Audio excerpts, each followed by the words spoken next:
Hi అండి, అందరికీ నమస్కారం.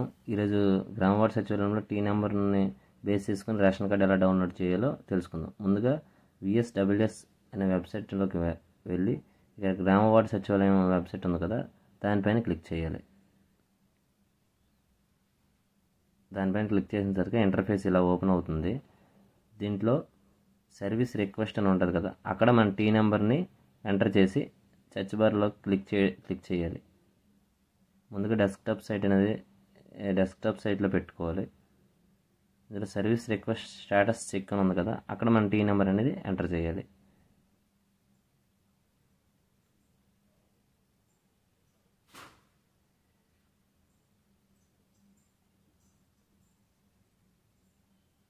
టీ నెంబర్ ఎంటర్ చేసిన తర్వాత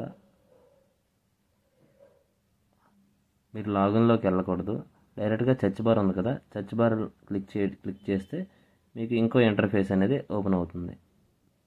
అది అలాగే ఇప్పుడు చూపిస్తాను.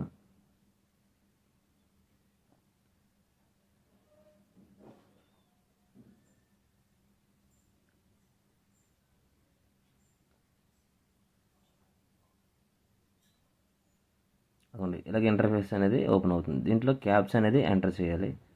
వాడు ఇచ్చిన క్యాప్స్ అని ఎంటర్ చేసినాక సబ్మిట్ నొక్కితే మన రేషన్ కార్డు అనేది MRO లాగిన్లో అప్లోడ్ అయిందా లేదా అనేది మనం తెలుసుకోవచ్చు. సో క్యాప్చా ఎంటర్ చేసిన తర్వాత సబ్మిట్ నొక్కినాక ఎట్లా అనేది వస్తుందన్నమాట. నీ నేము, ఎప్పుడైతే నువ్వు స్లాట్ బుక్ చేసావో ఆ స్లాటు, నీ EKYC డీటెయిల్స్ అన్నీ అందులో వస్తాయి. మనకి అక్కడ MRO అప్రూవ్డ్ అయితేనే ఇవన్నీ అవుతాయండి, లేదంటే అవ్వు. దీనికోసం ఇంకో వెబ్సైట్లోకి వెళ్ళవలసి వస్తుంది. రేషన్ కార్డు నెంబర్ కోసం EPDS అనే వెబ్సైట్లోకి వెళ్ళి అందులో మన రేషన్ కార్డు చెక్ చేయాలి. అది ఎట్లా అనేది ఇప్పుడు తెలుసుకుందాం. ముందుగా ఎప్పుడైనా డెస్క్టాప్ సైట్లోకి మనం మొబైల్ అనేది పెట్టుకోవాలి. EPDS వెబ్సైట్లోకి వెళ్ళాక డాష్ బోర్డ్ నొక్కినాక అక్కడ EPDS అప్లికేషన్స్ సెర్చ్ అనే ఉంటుంది, దానిపైన క్లిక్ చేయాలి. క్లిక్ చేసినాక ఇంటర్ఫేస్ అనేది ఎలా ఉంటుంది, మన ఎంటర్ అప్లికేషన్ ID ఉంది కదా, మన టీ నెంబర్ బేస్ చేసుకొని ఇక్కడ ఇవ్వాలి. మన టీ నెంబర్ని ఇక్కడ టైప్ చేసి పక్కన క్యాప్చీ కూడా ఎంటర్ చేయాలన్నమాట.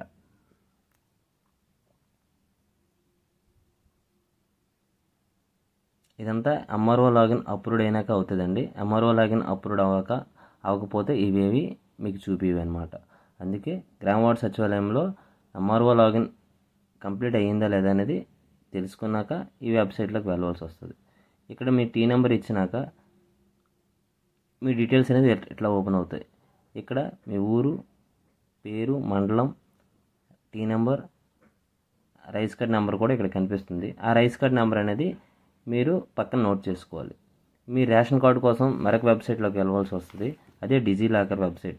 డిజిలాకర్ వెబ్సైట్లోకి వెళ్ళినాక ఇంటర్ఫేస్ ఎలా ఉంటుంది, ఇక్కడ లాగిన్ రిజిస్టర్ ఉంది కదా పైన, దానిపైన క్లిక్ చేసి లాగిన్ అవ్వాల్సి ఉంటుంది. ఈ లాగిన్ అయినాక మీ మొబైల్ నెంబర్ అడుగుతుంది, మొబైల్ నెంబర్ ఎంటర్ చేయాలి, కంటిన్యూ చేయాలి. మీ ఆధార్ కార్డ్ నెంబర్ కూడా అడుగుతుంది, దాన్ని కూడా కంటిన్యూ చేసి మీరు లాగిన్ అవ్వాలి.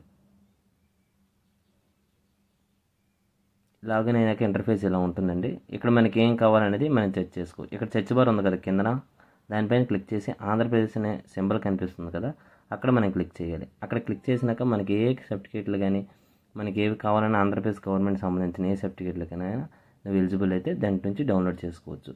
ఏ విధంగా అంటే రేషన్ కార్డ్ డౌన్లోడ్ చేయొచ్చు, నీ 10th మార్క్ లిస్ట్ డౌన్లోడ్ చేయొచ్చు, ఇంటర్, డిగ్రీ, నెక్స్ట్ నీ RC, నెక్స్ట్ నీ డ్రైవింగ్ లైసెన్స్, ఏవైనా సరే ఇందులో డౌన్లోడ్ చేసుకోవచ్చు అండి.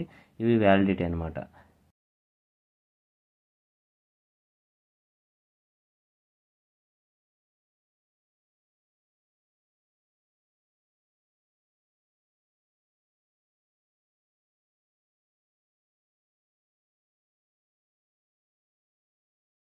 సో మనకు కావాల్సింది ఏంటి, రేషన్ కార్డ్. ఈ రేషన్ కార్డ్ అనేది చూడండి, ఇక్కడ రేషన్ కార్డ్ అని ఉంది కదా, దానిపైన మనం క్లిక్ చేయాలి. క్లిక్ చేసినాక ఆటోమేటిక్గా నీ నేమ్ జనరేట్ అవుతుంది, జెండర్ కూడా జనరేట్ అవుతుంది, మన రేషన్ కార్డ్ నెంబర్ అనేది అడుగుతుంది. మన రేషన్ కార్డ్ నెంబర్ ఇంతకుముందు EPDS వెబ్సైట్లో నోట్ చేసుకున్నాం కదా, ఆ రేషన్ కార్డ్ నెంబర్ అనేది ఇక్కడ టైప్ చేయవలసి ఉంటుంది.